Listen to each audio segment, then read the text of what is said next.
Hello all, welcome to my YouTube channel and this video. In this video, I'm going to touch over the difference between planning and over planning. So let's begin. So the agenda for today is first we will go through the definition, then we will go through science, and then we will go through advantages, disadvantages, and I'll give you some tips on how to improve while doing planning, and in the last we will see the summary, or you can say factors to remember. So let's begin. So what is planning? Planning refers to having a clear picture of what to do next. Planning is usually done to achieve a particular goal and making sure that nothing expected occurs. And what is over planning? Over planning is similar to planning, but in case of over planning, you end up considering stuff and things that are not necessary at all. And how different are they? They may look like different, they may not look different, and I agree they are similar, but in the long run, they may look like two completely different things. So let's see the signs. So in the planning, if you are doing just planning and not over planning, so it may look like a burden at first, but in the case of over planning, it will definitely look like a burden at first. So what I mean is that in the planning, it may be a burden or it may not be a burden, but in the case of over planning, it is surely going to be a burden. So second step, in early stages after implementation of the plan, results are not immediate in all the cases. And third step, you are able to do things as planned without so much worry, and it occurs very low mental cost. So now let's look at these 2 points in the over planning. So in case of over planning, you might see good results immediately in some cases if actions are taking according to the plan. So this is one point. If your plan is good, and if it is over planning, then you may even see good results immediately. But the third point that I would like to discuss is that it is difficult to remain consistent if you having over planning. And now let's look at other points. So planning may be slow progress at first. So in planning you may have slow progress at first, but in case of over planning, high mental cost, overthinking, and in extreme cases it may lead to mental health issues also. And the one thing that I would like to discuss is that it may be slow or maybe not very slow. It just depend on the action, it but it usually is slower than the planning. So next point, should not cost much if you are hiring someone. What I mean by this is that if you're hiring someone, then it is the possibility that their salary is not going to be high, because they are, in case of the planning, they need to work only for the limited period of time, while in case of over planning, it is usually costed at planning if you're hiring someone. However, not much difference if you look from the efficiency perspective. So by efficiency perspective, I mean that if you're hiring someone at a higher salary and he or she is doing the over planning, then you should also consider that they are devoting extra time to their work, so there is not much cost that is associated with the over planning if you look at the number of hours your employee have worked. So that's for this point. And now coming to the next point, so planning is usually beneficial in long run, and if you look at the over planning, it is also beneficial in the long run. But in case of planning, it is easy to adopt a different strategy. So let's say you have planned something and it doesn't work, then you can replan it.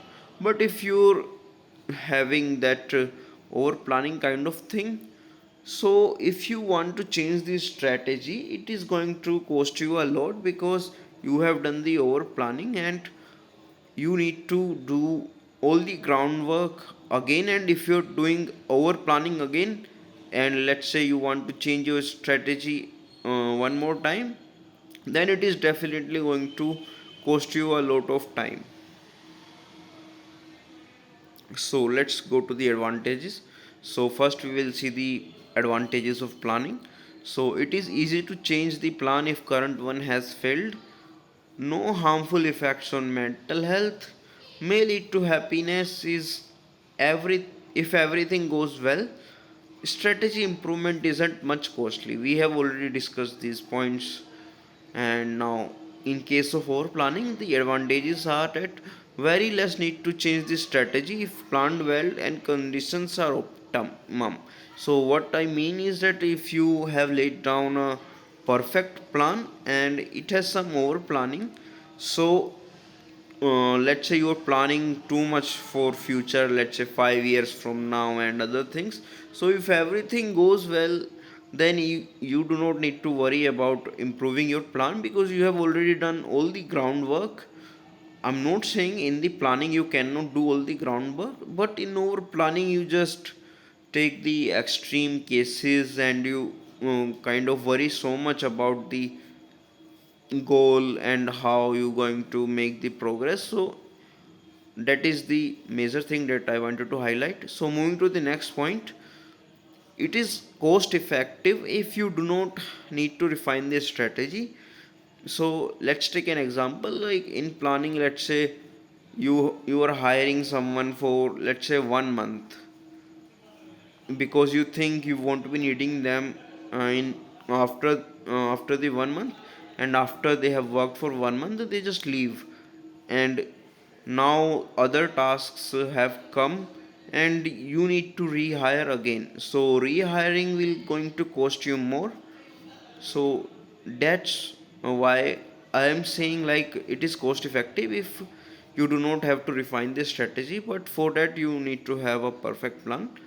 Third point that I would like to mention here, may lead to happiness if everything goes well. So it is similar to the planning. And one most important part of your planning is that it takes care of the extreme cases, like prepare for the best and ready for the worst, as it is a saying in the English. So it takes care of the extreme cases. Now let's look at the disadvantages. We will begin with planning. So if not planned well, you may need to do so many iterations because you have only limited scope of work. If you are just planning like you are planning things independently, then they will have small scope of work, so you may need to do many iterations. The second disadvantage of planning is that it may not require you to get out of your comfort zone. Let's say you have made a plan and the plan is working as expected, and you just kind of do not want to refine the strategy and other things because it is just working and it is fulfilling your needs, then you may perhaps not be able to get out of your comfort zone.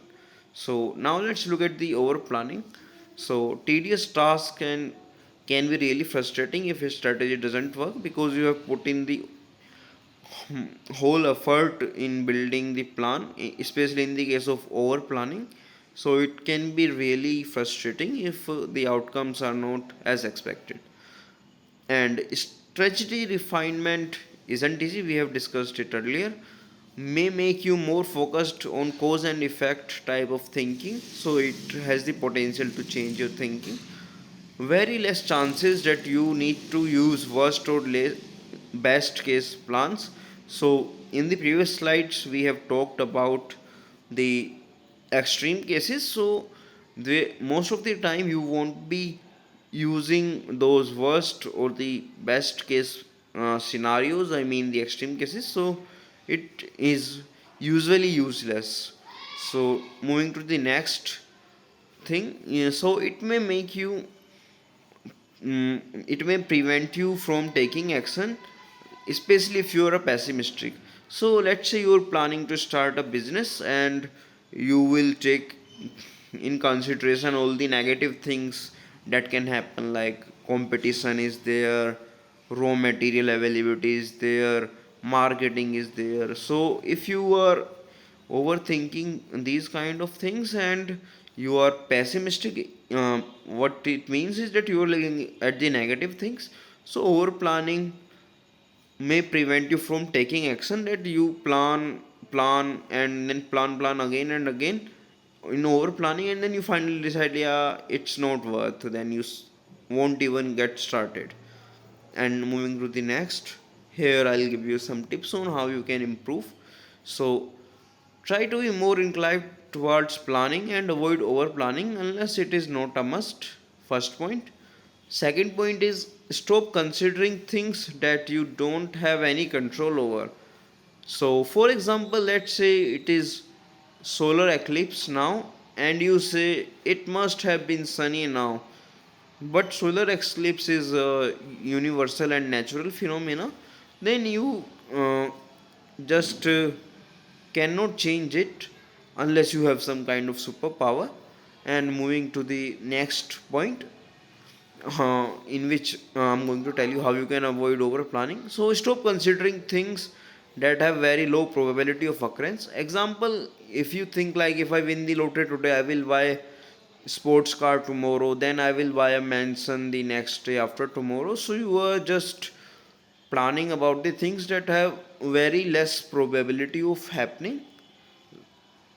And now let's look at the last slide. It is the comparison and the factors to remember. So these are the key takeaways that you should take. So which one is better? Planning is better than over planning in most of the cases. It leads to happiness and reduce the mental effort. Over planning most of the time leads to overthinking, may prevent you from taking action, and proves to be not much better than planning. So, next thing, which one is more result oriented? Planning and over planning both are done usually to get some useful results, but in planning you can fail faster than over planning. That means you can refine your strategy easily when compared to over planning, in which you may lose your enthusiasm because it will seem like a lot of work to do. So next thing is make best use of your time. Indeed, time is a precious resource. Over planning is only time efficient in which your strategy works as expected. Otherwise, I would recommend you to use time for other useful tasks and hand by not doing so much overthinking. So that's it for this video, guys. Hope you have liked it. If you want to get in touch with me, here is my email address. Thank you.